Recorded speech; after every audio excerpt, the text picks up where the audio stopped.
በከመ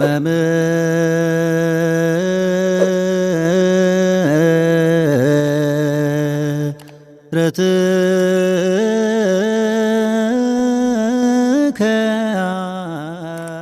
አምላክ በዘልማድ ቤተክርስቲያናችን ያላስተማረቻቸውን ትምህርት የገና ጾም ገሃድ እንዳለው አድርጎ የሚያስተምሩ ሰዎች አሉ። የገና ጾም ገሃድ አለው ወይስ የለውም ነው ጥያቄያችን። የገና ጾም ገሃድ የለውም። ገሃድ ማለት መገለጥ ስለሆነ እሱ ደግሞ በይፋ የታየው የተገለጠው በዮርዳኖስ በግልጽ ልጅ በዮርዳኖስ ሲጠመቅ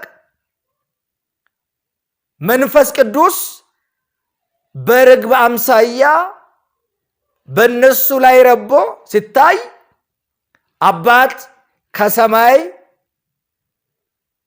እንዲህ በማለት የሚወደው ልጄ ይህ ነውና እሱን ስሙት የተባለው እግዚአብሔር የተገለጠው የመጀመሪያው መገለጥ በልደት ቢሆንም በብሉይ በግልጽ ለነ አብርሃም እግዚአብሔር ተገልጦላቸው ነበር።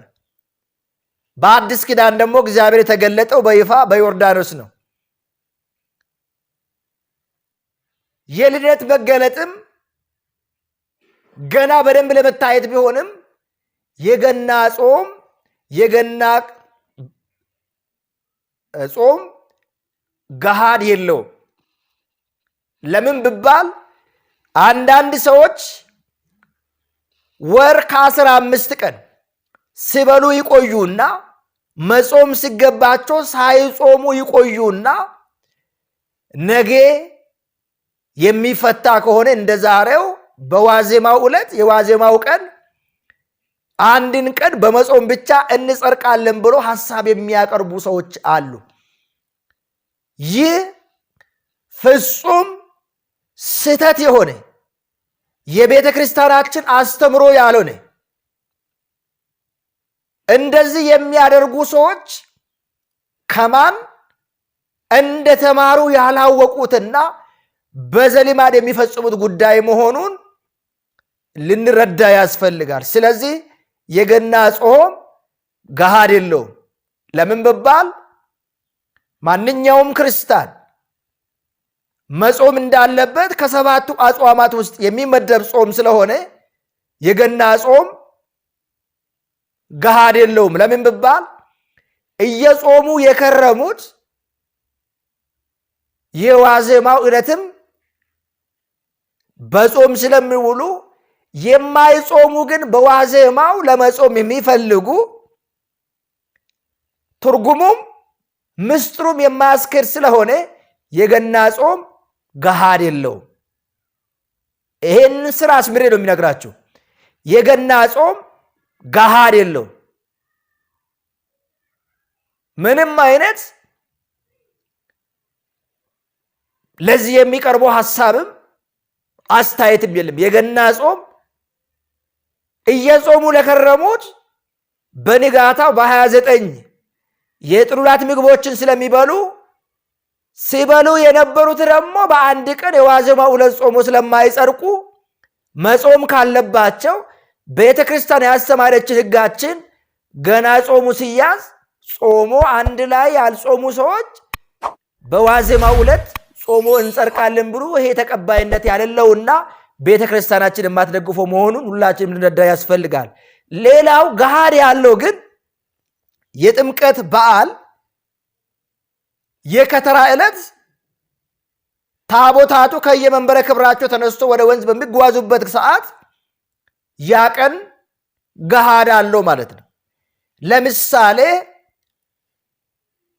በዓሉ የጥምቀት በዓል ሰኞ፣ ማክሰኞ፣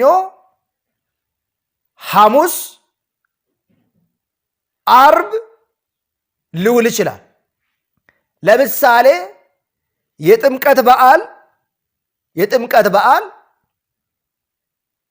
ማክሰኞ ቢሆን ሰኞ በጾም ይታለፋል። የጥምቀት በዓል ረቡዕ ቢሆን ማክሰኞ በጾም ውሎ ተለዋጭ ረቡዕ ይበላል። ሌላው የከተራ በዓል ሐሙስ ቢውል ረቡዕ ይጾማል፣ ሐሙስ ይበላል። የጥምቀት ዕለት ማለት ነው። የጥምቀት በዓል ዓርብ ቢሆን ሐሙስ ይጾማል፣ ዓርብ ይበላል። የጥምቀት በዓል ቅዳሜና እሁድ ላይ ቢውል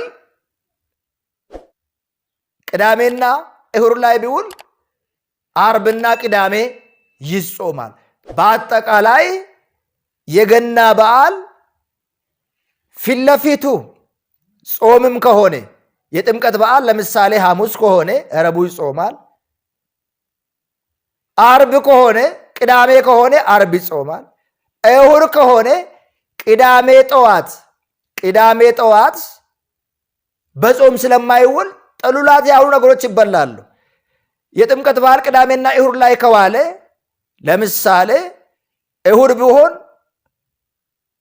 ከተራ፣ እሁድ ቢሆን ቅዳሜ ቢሆን እነዚህ ቀን ሌሎች ምግቦችን ብንበላም የጥሉላት ምግቦችን አንበላም። ስለዚህ ልናውቅ የሚገባን ገሃድ ያለው የጥምቀት የከተራ ዕለት ቀን ብቻ መሆኑን ልንገነዘብ ያስፈልጋል። ስለዚህ ብዙዎቻቸው ይጠይቁ ነበረ፣ ገሃድ አለው ወይስ የለውም የሚሉ ብዙ ሰዎች ይጠይቁ ነበረ። የገና በዓል የዋዜማው ዕለት ገሃድ የለውም። ሁላችንም ልንገነዘብ ያስፈልጋል። ዘንድሮ ያልጾምን ለቀጣይ ዓመት ለመጾም ካሉ ከሰባቱ አጽዋማት አንዱ ስለሆነ ሁላችንም መጾም እንዳለብን ያስተምረናል። የዲያብሎስን ሥራ ያፈርስ ዘንድ የእግዚአብሔር ተገለጠ። እሱ ተገለጠው በዮርዳኖስ በይፋ ስለሆነ ሁላችንም ይህንን አስበን በየዓመቱ ይህንን ጾም መጾም እንደሚገባን ቤተክርስቲያናችን ታስተምረናለች። ያስተማረን የመከረን የአባቶቻችን አምላክ ስሙ ከአጽናፈ ዓለም እስከ አጽናፈ ዓለም የተመሰገነና ከፍ ከፍ ያለ